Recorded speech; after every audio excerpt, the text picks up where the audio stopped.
बिस्मिल्लाहिर्रहमानिर्रहीम। अस्सलाम वालेकुम वरहमतुल्लाहि वबरकातुहू। कैसे हैं व्यूअर्स आप? उम्मीद करती हूँ कि आप हमेशा की तरह खैरियत से होंगे। तो आज जनाब मैं आपके लिए लाई हूँ खट्टी मीठी आलू इमली की रेसिपी। तो वो मैं आपको बताती हूँ कि वो किस तरह बनाई जाती है। बेहतरीन मज़ेदार चटनी। ये देखिए आप, एक पाव मैंने पहले 12 घंटे पहले मैंने भिगो के रखी हुई है। तो सबसे पहले मैं इसको बॉयल करूँगी। उसमें क्या क्या चीज़ें ऐड होती हैं ये भी मैं आपको बता दूँ। ज़ीरा है, ज़ीरा कम से कम मैं 1 स्पून डालूँगी। चीनी, एक पाव में ये चीनी डालूँगी कम से कम, ये मेरे पास है 25 ग्राम। और उसके बाद काली मिर्च हाफ़ टी स्पून काली मिर्च का पाउडर डालूँगी। नमक 1 स्पून वो डालूँगी। अब फ्लेम ऑन करती हूँ। बिस्मिल्लाहिर्रहमानिर्रहीम।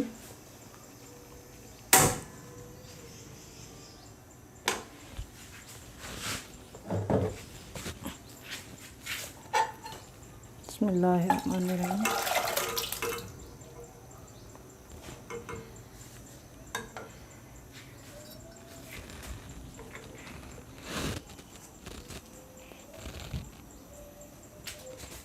इसको पकने में कम से कम 10 मिनट की ज़रूरत है।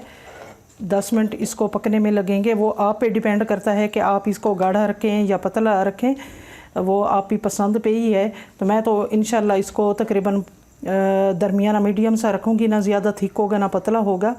क्योंकि जब हम चना चाट बनाते हैं या इस तरह की चटपटी डिश भी जो भी बनाते हैं तो वो इसी तरह ही दरमियानी चटनी ठीक होती है।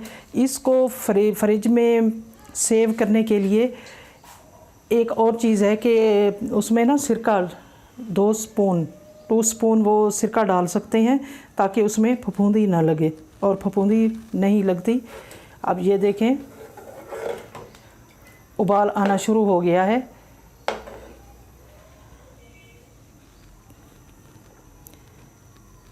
कम से कम 10 मिनट लगेंगे।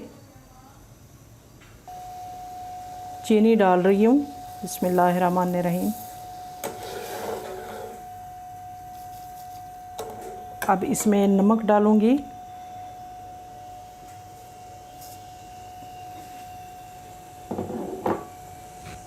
तकरीबन 1 स्पून।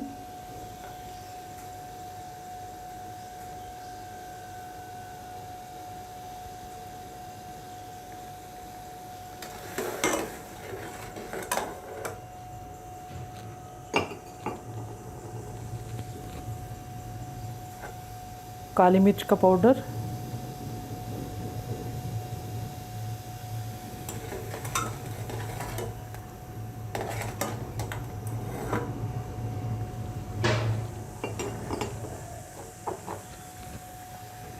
हाफ़ टी स्पून ज़ीरा।